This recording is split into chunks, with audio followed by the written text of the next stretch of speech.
আসসালামু আলাইকুম রাহমাতুল্লাহি ওয়া বারাকাতুহু।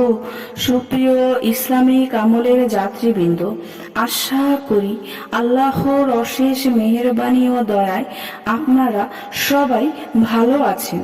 একজন প্রশ্ন করেছেন, জামাতে দাঁড়িয়ে বা নামাজের মধ্যে যদি অজু ভেঙে যায় তাহলে কি করণীয়, একটু বিস্তারিত জানাবেন। ধন্যবাদ আপনাকে, আপনি অনেক গুরুত্বপূর্ণ একটি প্রশ্ন করেছেন।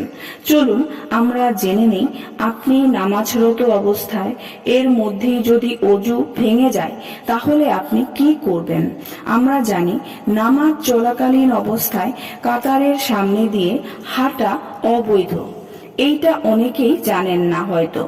রাসূল সাল্লাল্লাহু আলাইহি ওয়াসাল্লাম বলেছেন, তোমরা যখন সালাত আদায় করো তখন যদি কেউ তোমার সামনে দিয়ে যায় তাকে ঠেকিয়ে দাও, তাহলে সে বুঝবে তুমি নামাজি। 3 বার এর সময় ও তাকে ঠেকিয়ে দাও। এর পরেও যদি আবার সে তোমার নামাজের সময় সামনে দিয়ে যায় তাহলে তাকে আঘাত করো, কেননা শয়তান তার উপর আসর করেছে। 3 বার থামিয়ে দেওয়ার পর সে কেন যাবে নামাজের সামনে দিয়ে?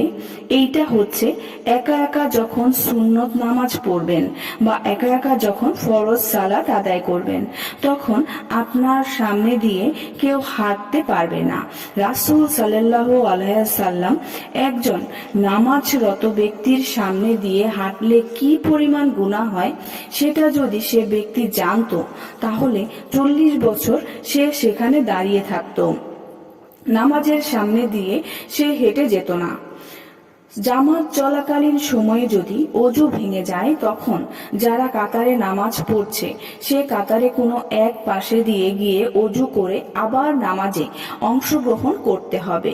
একা যদি নামাজ পড়েন তাহলে নামাজের যে অংশ থেকে আপনার অজু ভেঙে গিয়েছে অজু করে পরবর্তী সে অংশ থেকে নামাজ আদায় করতে হবে। প্রথম থেকে শুরু করার প্রয়োজন নেই, তবে নামাজ ছেড়ে অজু করে আবার নামাজে আসা পর্যন্ত কারোর সাথে কথা বলা যাবে না। তবে অজুতে যাওয়ার সময় আপনাকে যদি অনেকগুলো মানুষের সামনে দিয়ে যেতে হয় সেক্ষেত্রে আপনাকে যেতে হবে। শুধু তাই নয়, নামাজ চলাকালীন সময়ে আপনার ইস্তেঞ্জার বেগ যদি প্রবল আকার ধারণ করে আপনার জামা কাপড় নষ্ট হবে বা আপনার শারীরিক কোনো অসুস্থতা থাকে তাহলে যে কোনো মূল্যে আপনাকে পবিত্রতা অর্জনের জন্য জামাতবদ্ধ নামাজ থেকে দূরে সরে যেতে হবে, কেননা আল্লাহর ঘর পবিত্র স্থান, কোনোভাবেই নাপাক করা যাবে না।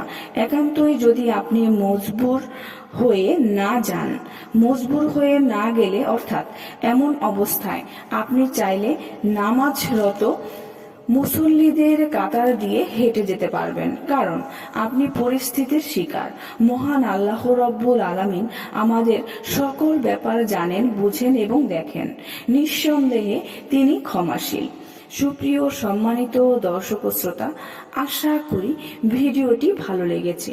ভিডিওটি যদি ভালো লেগে থাকে অবশ্যই চ্যানেলটি সাবস্ক্রাইব করবেন, লাইক করবেন, কমেন্ট করবেন এবং বেশি বেশি শেয়ার করে দিবেন। সবাই ভালো থাকবেন। আল্লাহ হাফেজ।